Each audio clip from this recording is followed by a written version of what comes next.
Kau tengok ni, kau tengok ni, lori ni nak ambil side lah kan, nak masuk simpang kan, dia nak keluar daripada tu. Kereta tak menyambar. Kau tengok.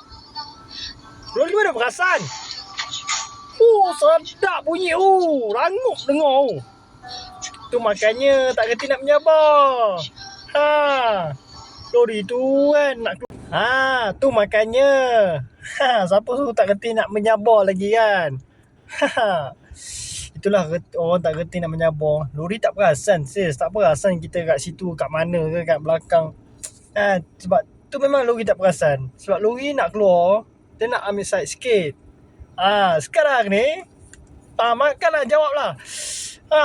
Itulah mendapatnya. Sedap dengar bunyi rangup tu. So hati-hati di jalan raya alert lah alert. Kiri kanan semua alert lah. Kita lambat sekejap je, tak lama pun. Kita tunggu sekejap, bagi lori lepas, kita dah boleh potong lori kalau kita dah lepas kan. Senang. Hati-hati lah ya. Follow lah dulu guys, baru semangat nak buat video.